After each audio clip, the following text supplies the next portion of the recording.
하나님이 노아와 그 아들들에게 복을 주시며 그들에게 이르시되 생육하고 번성하여 땅에 충만하라. 땅의 모든 짐승과 공중의 모든 새와 땅에 기는 모든 것과 바다의 모든 물고기가 너희를 두려워하며 너희를 무서워하리니 이것들은 너희의 손에 붙였음이니라.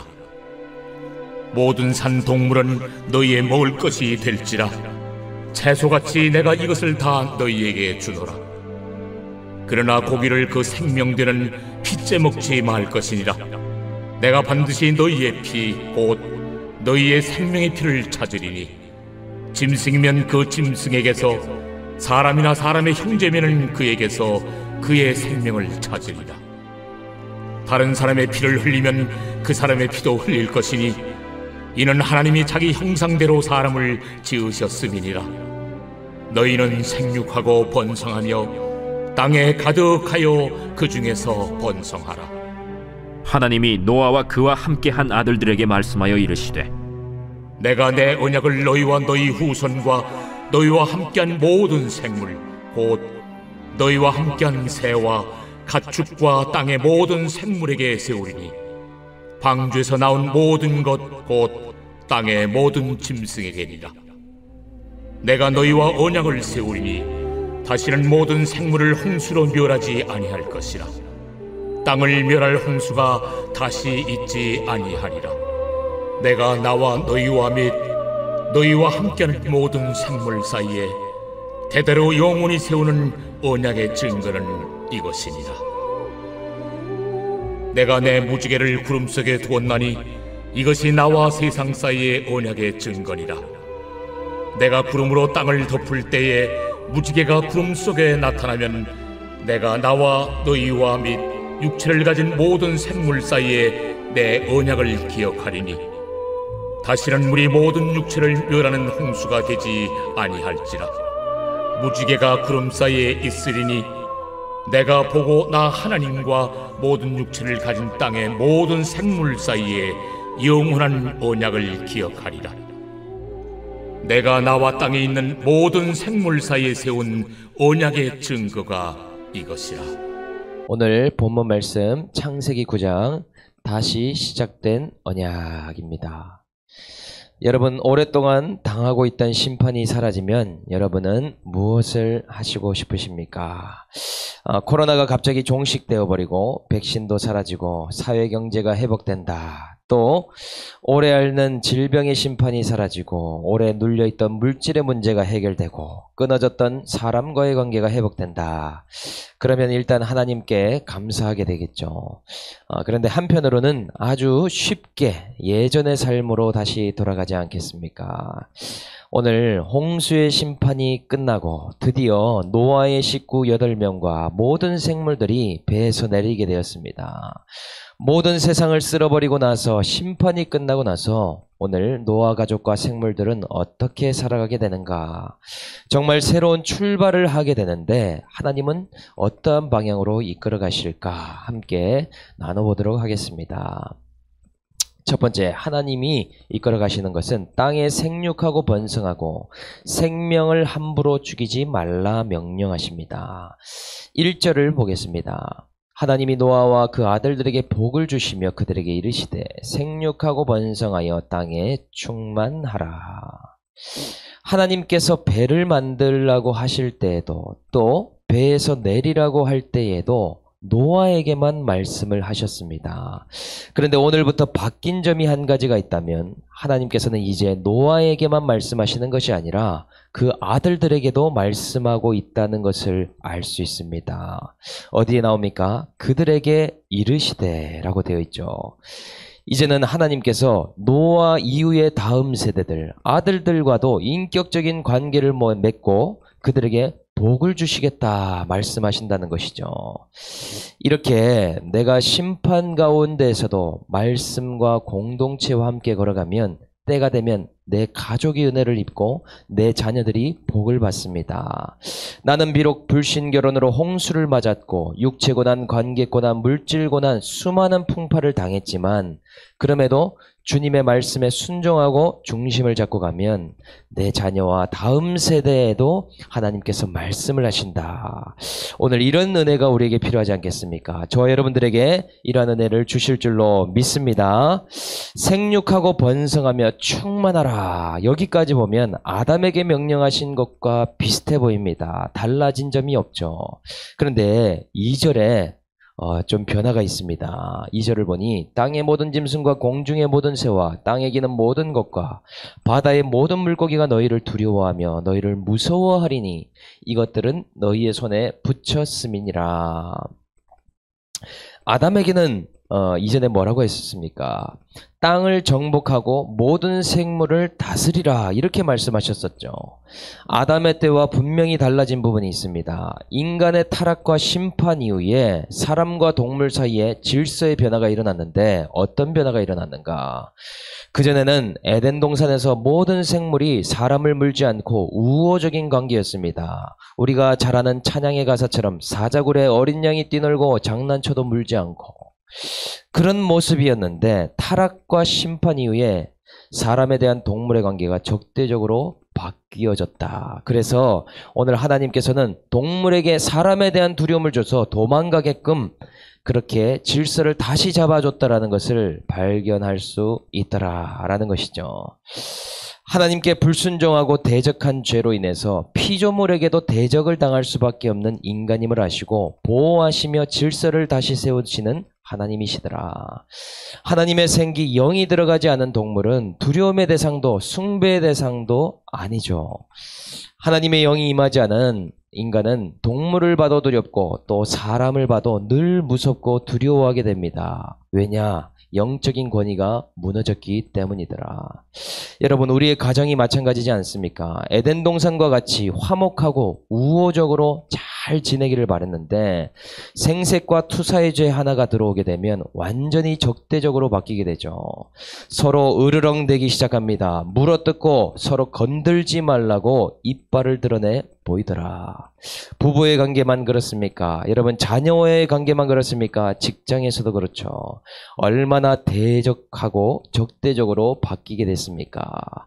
때로는 내가 두려워하기도 하고 또 내가 반대로 공격하기도 하고 서로 혹시 말도 안 하고 으르렁거리는 사람이 있습니까? 오늘 하나님께서 세워주시는 말씀의 질서를 나에게 먼저 적용함으로 건의와 질서를 회복하시기를 주의 이름으로 축복합니다. 그래서 인간의 죄의 문제를 하나님께 고백하고 공동체에 고백할 때 다시 질서가 회복되고 관계가 화목해 되더라. 그리고는 하나님이 오늘 음식 또한 새롭게 주시고 계십니다. 3, 4절에 모든 산동물은 너희의 먹을 것이 될지라 채소같이 내가 이것을 다 너희에게 주니라. 그러나 고기를 그 생명되는 핏째 먹지 말 것이니라.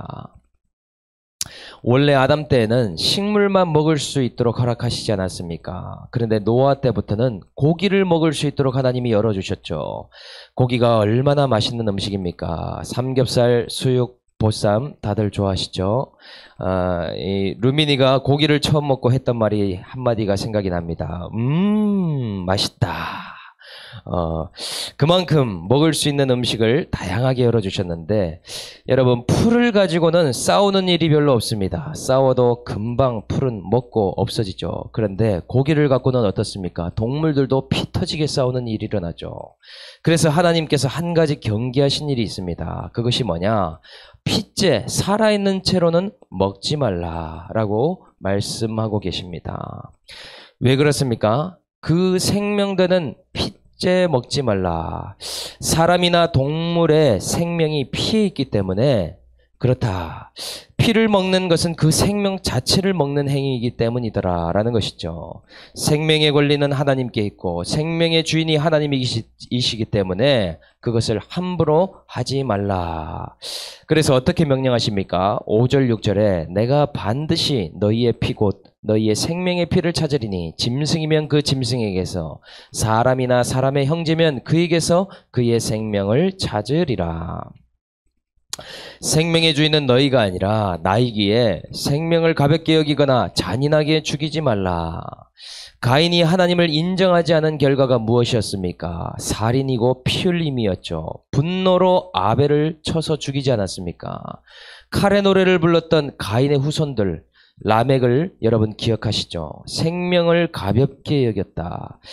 다시는 이러한 죄가 되물림되지 않도록 가인의 실수를 다시 범하지 않도록 하나님께서 명령해 주시는 것이다. 그래서 또 형제를 잔인하게 죽여서 땅에서 핏소리가 나게 한다면, 또 동물을 죽지 않은 산채로 먹게 된다면 그 핏값을 묻고 그것을 행하는 자에게서 찾겠다라고 말씀하신다. 그러니 너희 모두는 생명의 주인이 하나님임을 인정하고 생명을 가볍게 여기지 말라. 그러니 하나님을 생명의 주인이라 인정하면 잠깐은 죽고 싶은 생각이 들어도 결코 자살을 행할 수가 없습니다. 또한 남이 잠깐 밉다가도 영원히 분노하고 영원히 죽이지 않습니다. 미움의 죄를 가지고 그렇게 미워할 수밖에 없는 자신의 죄악된 모습을 회개하며 나아가게 되더라. 왜냐? 그렇게 치면 내가 죽임당할 인생이었고 노아의 홍수와 같이 심판당할 인생이었기 때문에 그렇다라는 것이죠. 내 결정과 선택이 생육하고 번성하고 충만한 살리는 적용이 안 되고 나도 죽고 남도 죽일 인생임을 발견하기 때문입니다. 오늘 우리의 선택 가운데 생육하고 번성하고 충만한 적용을 할 수 있기를 주의 이름으로 축복합니다. 왜입니까? 6절에 다른 사람의 피를 흘리면 그 사람의 피도 흘릴 것이니 이는 하나님이 자기 형상대로 사람을 지으셨음이니라. 여러분, 하나님의 형상이라고 하면 하나님의 얼굴을 닮았다라고 생각하는 사람들이 있습니다. 하나님의 형상은 물론 그런 모습들도 있겠지만 하나님의 생기를 부음받은 영적인 존재일 뿐만 아니라 삼위일체 하나님과 같이 각각 인격을 갖고 다른 모양 같지만 영적으로는 한 몸이요 한 형제다라는 것이죠. 그러니 옆에 있는 지체를 죽이면 어떤 일이 일어나는지 여러분 아십니까? 다른 지체를 때리고 죽이는 것은 곧 나를 죽이는 일이 된다라는 것이죠. 내 얼굴을 내 손으로 내 얼굴을 때리고 내 발로 다른 발을 이렇게 때린다면 얼마나 아프고 이해할 수 없는 일입니까? 그것은 자해이고 자폐이며 곧 자기 구타이죠. 영적으로는 원리가 그렇더라라는 것입니다. 오늘 미워하는 사람이 있다면은 오늘 하나님의 형상대로 내가 한 몸인가이라는 것을 기억하고 오늘 품을 수 있는 하루가 되시기를 주의 이름으로 축복합니다. 두 번째, 다 쓸어버리신 이후에 새 언약을 맺어주신다라는 것입니다. 8절 9절에 보니 하나님이 노아와 그와 함께 한 아들들에게 말씀하여 이르시되 내가 내 언약을 너희와 너희 후손과 너희와 함께한 모든 생물 곧 너희와 함께한 새와 가축과 땅의 모든 생물에게 세우리니. 하나님께서 홍수 심판 중에서도 노아를 기억하신다라고 하셨죠. 그런데 오늘 보니 새 부대에 새 포도주를 담듯이 새롭게 출발하는 노아 가족에게 하나님께서는 언약을 맺으시겠다 말씀합니다. 그런데 이 언약을 누구에게까지 맺느냐? 노아의 후손들까지, 모든 생물에게까지 맺으신다라고 말씀하십니다. 우리는 아무리 자식을 위해서 잘한다고 해도 하는 것이 잘 먹이고 잘 입히는 것, 뒷바라지를 잘하는 것이죠. 그런데 애지중지 키운다면 또 그것이 독이 될 때가 얼마나 많습니까? 우리는 내 자녀에게 아무것도 해줄 것이 없는데 도리어 내가 믿는 하나님이 약속의 하나님인 것을 자녀들에게 삶으로 보인다면 그것만큼 좋은 것을 물려주는 것이 없더라라는 것이죠. 이것이 자녀가 잘되고 후손이 잘되는 비결이더라. 내가 형편없는 인생임을 고백하며 나아갈 때에 나의 자녀를 책임져 주시는 그 하나님, 오늘 그 하나님이 오늘 노아의 후손들에게도 이 언약을 맺고 있다라는 것을 볼 수 있습니다. 또 이어서 보니 11절에 내가 너희와 언약을 세우리니 다시는 모든 생물로 홍수를 멸하지 아니할 것이라. 땅을 멸할 홍수가 다시 있지 아니하리라. 하나님께서 어려서부터 사람이 계획하는 것이 악함을 보시고 그리고 포악함이 땅에 가득한 것을 보고 홍수로 쓸어버리시지 않았습니까? 그런데 마음이 부패하고 악한 것을 홍수만으로는 해결할 수 없다는 것을 아셨습니다. 사람의 악을 없애버리려면은 다 죽여야 된다라는 것을 보셨다는 것이죠. 죽이는 것으로 해결하려고 물로 모든 호흡을 다 끊어버렸지만 그것만으로는 안 되더라. 그러니 물심판 다음에 피해 심판이라고 하지 않았습니까? 부패한 인간의 마음, 죄성을 위해서 이제는 살리는 심판을 하시겠다. 예수님이 직접 죽기로 결정하신다라는 것이죠. 창세기 1장 말씀처럼 범죄한 인간의 몸을 입고 여자의 후손이 나게 될 것이다 라고 말씀하지 않습니까? 12절 하나님이 이르시되 내가 나와 너희와 및 너희와 함께하는 모든 생물 사이에 대대로 영원히 세우는 언약의 증거는 이것이니라. 하나님께서 나와 너희와 영원히 세우는 언약의 증거가 있다. 분노의 생물인 이 인간과 친히 언약을 맺겠다고 하시고 그 증거를 주신다고 합니다. 우리가 흔히 약속할 때 새끼손가락 걸고 약속하면서 엄지로 손 도장을 찍고 스캔 복사까지 하며 그렇게 하지 않습니까? 하나님께서 인간과 그렇게 하시는데 증거를 주십니다. 그것이 뭐냐? 13절에 보니 내가 내 무지개를 구름 속에 두었나니 이것이 나와 세상 사이의 언약의 증거니라. 여러분 여기서 무지개는 히브리어 원어로 케쉐트라는 단어인데 활이라는 뜻입니다. 무지개 모양을 자세히 보면 활의 모양과 같이 생기지 않았습니까? 하나님께서 활을 구름 속에 두셨는데 이 활이 어디를 향하고 있는지 아십니까? 활의 방향이 하늘을 향하고 있다는 것을 우리는 알 수 있죠. 그렇다면 이것이 무슨 의미입니까? 여기서 하늘을 향한다는 것은 하나님 자신을 향하고 있다는 말이 됩니다. 활을 당겨서 자신을 쏘는 사람이 있겠냐마는 이제 하나님께서 진노의 화살을 인간에게 쏘지 않겠다. 다시는 심판을 물로 하지 않겠다. 이 선언을 지금 하고 계시다라는 것이죠. 그래서 도리어 하나님 자신의 희생을 통해서 구원하시겠다라는 뜻을 갖고 있습니다. 이것이 숨겨진 무지개의 의미더라. 인간의 죄를 짊어지시고 저주의 화살을 맞을 것인데 그 활이 무엇으로 나타납니까? 그 활은 바로 십자가를 말하죠. 예수 그리스도의 언약을 이 무지개로 이미 예표하고 있습니다. 구름이 땅을 덮을 때에 무지개가 구름 속에서 나타나는데 내가 나와 너희와 및 육체를 가진 모든 생물 사이에 내 언약을 기억하게 될 것이다. 구름이 덮고 있으면 세상이 어떻습니까? 깜깜하고 어둡죠. 흐려서 아무것도 보이지 않습니다. 그런 구름 뒤에 주님은 무엇을 준비하시냐? 찬란한 무지개를 준비하시겠다. 그 무지개를 바라볼 때에 언약을 기억하게 될 것이다. 이것을 은혜의 언약이라고 합니다.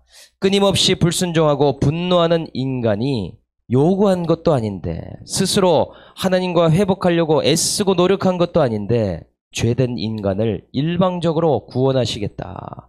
약속을 주시더라라는 것이죠. 그러니 로마서 5장 8절에 우리가 아직 죄인 되었을 때에 그리스도께서 우리를 위하여 죽으심으로 하나님께서 우리에 대한 자기 사랑을 확증하셨느니라 이렇게 말씀하시죠. 그 언약의 증거 무지개가 십자가로 나타나더라. 나는 부도가 나고 관계가 깨지고 끊임없는 고난이 있었지만 하나님께서 오늘 나에게 이 십자가를 통해서 생육하고 번성하고 충만할 수 있도록 역사해 주신다. 이것을 위해서 내 사건을 통해서 하나님의 양육을 잘 받고 말씀에 순종하며 가야 되더라. 오늘 구름이 드리운 것 같이 캄캄한 환경에 있는 분들이 계십니까? 오늘 무지개가 뜰 것을 믿으며 십자가를 붙들고 나아갈 때에 이 언약의 증거, 무지개와 같은 오늘 십자가를 통해 생육하고 번성하고 충만하는 우리 세계비전 공동체가 다 될 줄로 믿습니다. 그렇게 되기를 주 예수의 이름으로 축원합니다. 적용 질문 드리겠습니다. 우리 가정의 심판이 끝났는데, 내 인생의 심판이 끝났는데 내 자녀들이 하나님을 모르는 이유는 무엇이라 생각합니까? 하나님의 형상을 닮은 누군가를 미워하고 있습니까? 그 사람은 누구입니까? 우리 가정이 적대적으로 바뀌게 된 한 가지의 죄는 무엇입니까? 내가 맞아야 할 진노의 활 십자가를 붙들고 오늘도 나아가고 있습니까? 함께 기도하겠습니다. 하나님 아버지, 저의 죄로 인해서 질서가 다 깨어지고 영적인 권위가 무너질 수밖에 없었습니다. 아버지를 무시하고 방관했다고 불평한 죄인인 저에게 다시 십자가를 주시며 생육하고 번성하고 충만하라 명령하심으로 영적 육적인 후사를 주시고 계십니다. 생명의 주인이 하나님이심을 인정하고 피 흘리며 죽이는 적용이 아니라 생육하고 번성하며 살리는 적용하는 한날이 될 수 있도록 은혜를 베풀어 주시옵소서. 오늘도 우리에게 각자 맞는 고난을 주시며 하나님의 언약의 증표인 십자가를 붙들고 가라고 말씀하십니다. 혁혁한 구름과 같은 사건들이 몰려올 때 그 뒤에 보여주시는 무지개와 같은 평안으로 함께 하시고 나와 내 자녀들에게 내 가족들에게 하나님 아버지 이 언약을 기억할 수 있는 은혜를 베풀어 주시옵소서. 자녀들에게 물질과 헌신만이 아니라 약속의 하나님을 보이며 가기를 원합니다. 하나님, 내가 힘들 때마다 어려울 때마다 그 약속을 기억하며 언약을 기억하며 그 하나님을 붙들고 나아갈 수 있는 오늘 하루가 될 수 있도록 은혜 내려 주시옵소서. 감사를 드리며 우리를 구원하신 예수님의 이름으로 기도합니다. 아멘.